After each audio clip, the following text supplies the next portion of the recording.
Welcome again. Let's get right into it. We begin with the war between Russia and Ukraine. Moscow claims that NATO and the Western special forces were directly involved in planning Ukraine's cross-border incursion into the country. An aide to the Kremlin, Nikolai Patrushev, suggests that Ukraine had the backing of its allies to stage an invasion into the Russian region of Kursk. He says the statements by the United States claiming it was not involved in Kyiv's offensive are not true, as Kyiv would not have ventured into Russian territory without Washington's participation and direct support. This comes as Ukrainian President Volodymyr Zelensky says his troops are advancing further into Russia. He claims his troops now have control of more than 80 settlements and have established the military administration in the Kursk region. Meanwhile, Russia says its forces have also successfully carried out a strike on Ukrainian forces in the Sumy region bordering Kursk. According to the Russian Defense Military, its missile system was used to destroy a high-mobility artillery rocket used by the Ukrainian military to shell the Kursk region. The ammunition was developed for the U.S. Army in late 1900s. The Defense Ministry also said in a statement that Russia's air defense systems repelled all strikes on the Crimean Bridge last night by 12 U.S.-made missiles. The missiles are said to have been targeting the landmark bridge built on Russian President Vladimir Putin's orders after Russia annexed the Crimean Peninsula in 2014. Ukraine is yet to comment on this latest development. In the meantime, Kyiv has ordered the evacuation of residents in the city of Pokrovsk as Russian forces approach the region. In a post on Telegram, the head of the city's military administration says it's important that residents don't delay the evacuation as Russian troops are rapidly approaching the outskirts of Pokrovsk, a city in the Donetsk Oblast. According to the General Staff of the Armed Forces of Ukraine, the city was the focus of the highest intensity of fighting between Ukrainian and Russian forces on Thursday. President Zelensky also noted that it was one of a number of areas facing the most intense Russian assaults. Meanwhile, Russian attacks on Ukraine's eastern Donetsk region have left 3 civilians killed and at least 7 others injured over the past 24 hours.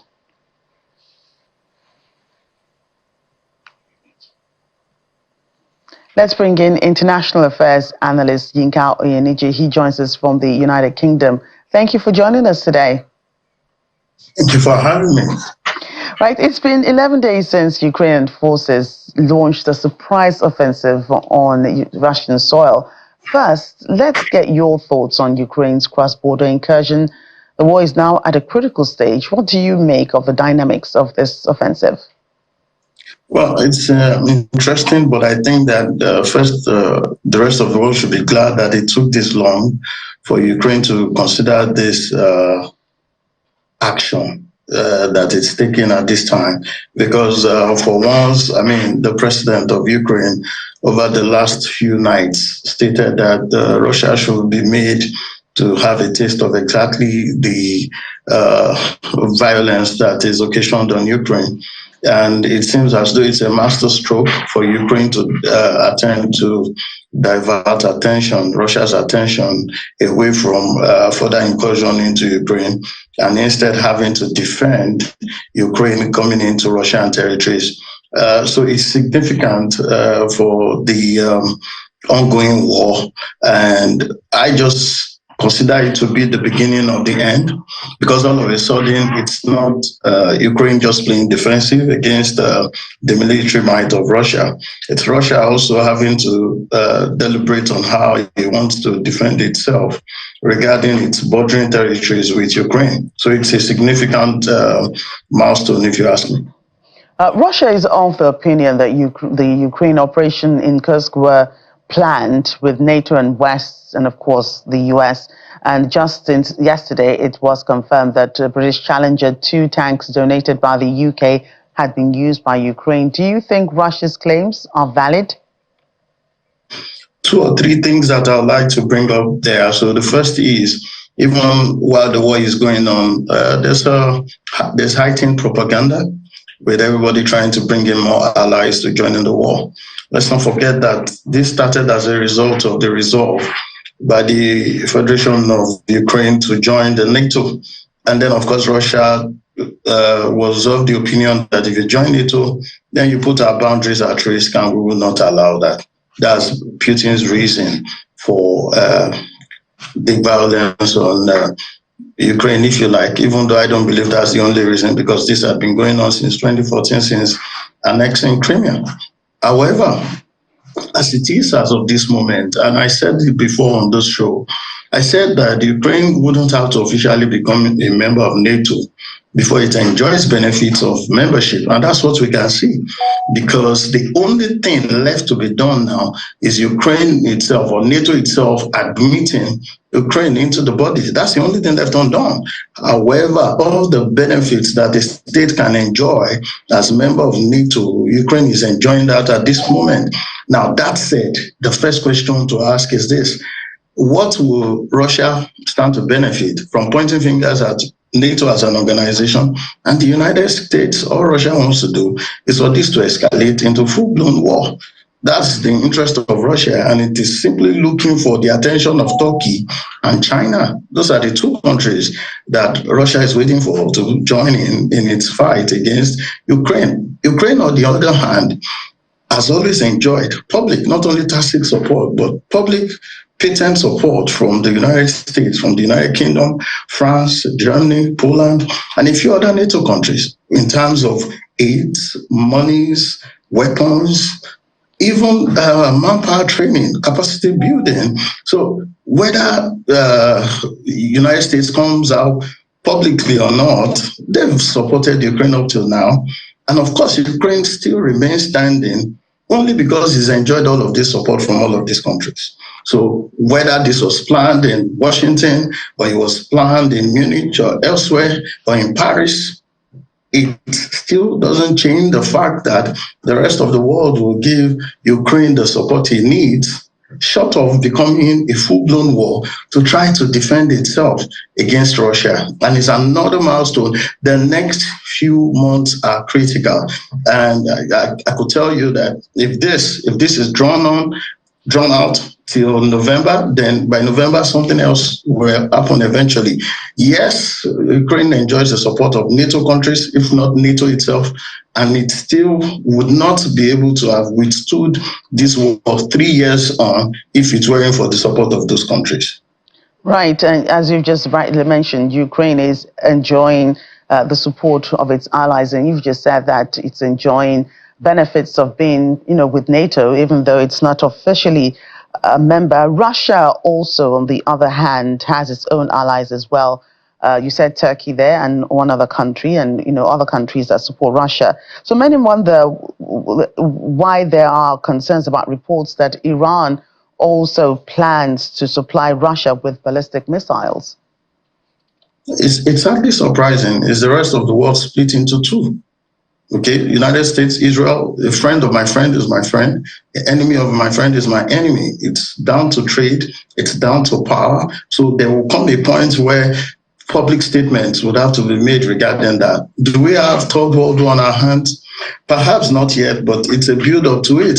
And that's why we need to press the brakes shortly. And I was waiting for you to ask the question, but I'll put it in there anyway. And this is not to advance the cause of any of the presidential candidates of the United States.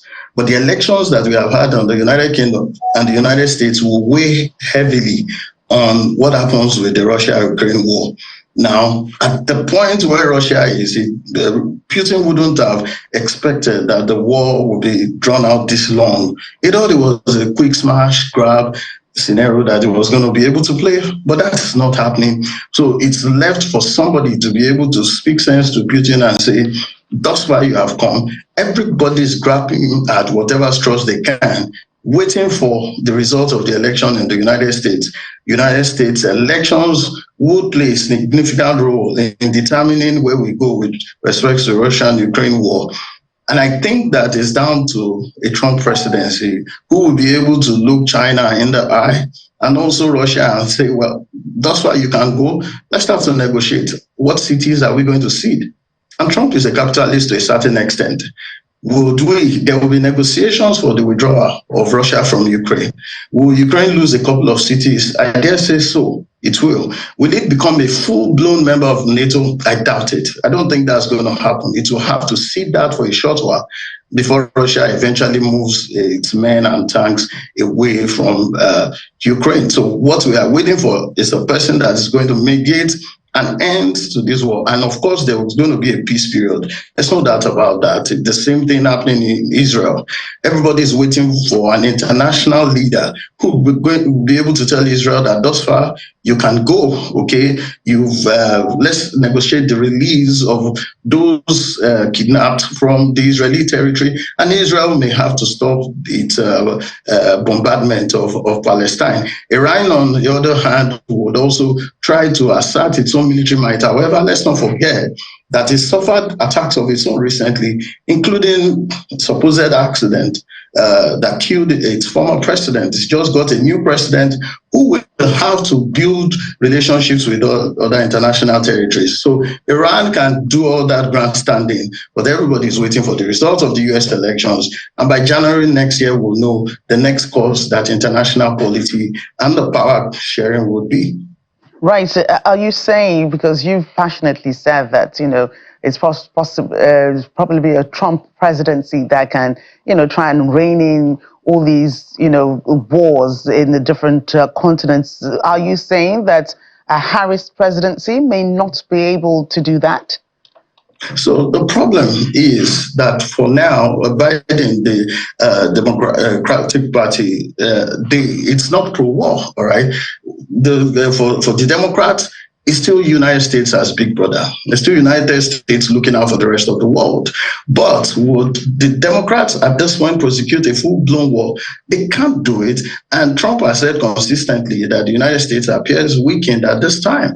On the other hand, what then we need to do, so regardless of whatever happens, the Kamala Harris presidency would come into government thinking about the economic issues in the United States itself and then being able to answer for the rest of the world.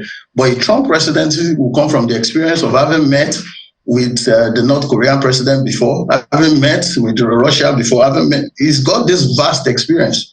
We cannot discount that. And he will be able to put his foot down and say, while America takes care of itself, the rest of the world would have to be at peace. So indeed, he would focus on trying to make America great again, as he said, but it will be him coming with some experience to say, no, we cannot afford the Third World War at this time. Right. And let's, get back into the issue itself. If you recall, in May, Russian forces crossed the international border to the north of Ukraine's second biggest city, that's Kharkiv. Several villages were seized and thousands of civilians fled. Now Russia is getting a taste of its own medicine. Many wonder if Russia really feels intimidated by this attack, which is why it's, playing the blame game. Russia does feel intimidated. There's no doubt about that. And there's a single factor for us to accept that truth. It is that it is now trying to recruit people to build boulders around the territories and dig trenches so that Ukraine will not be able to advance. That public notice is out. It's going to pay people $2,500 in dollars to be able to do this construction work. So it's a masterstroke, whether we like it or not. I mean, it means that Russian troops will be stretched, trying to pursue further incursion into Ukraine and defending their own territories, and they cannot do it by manpower. So they have to start digging trenches around their borders to ensure that Ukraine will not be able to cross over. But it will be stretched. So Russia might be stretched. It's different if they were focusing on further advancing. But right now, they have to also defend their borders. The only way to be able to do that would be to move troops and workmen to work overtime to dig those trenches. How much of that will they be able to achieve now that Ukraine says that it can actually get away with bombing some outskirts in Russia? So yes, Russia will be on the defensive on one hand. On the other hand, still pushing the troops who are already in Ukrainian territory. So Russia is stretched at this point on two fronts at least.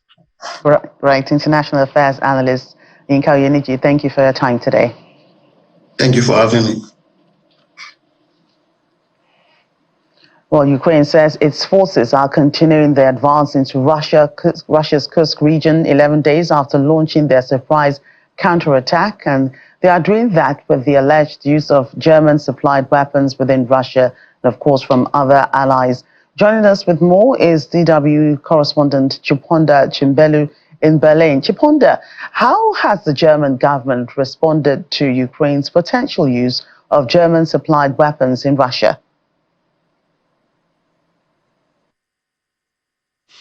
Well, the view of the German government is that once the weapons are delivered to Ukraine, Germany no longer has anything to do with them.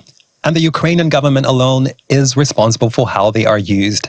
And in a weekly briefing this week, a German Defense Ministry spokesman said that Ukraine's offensive in the Kursk region was what he called a very secret operation planned without prior coordination.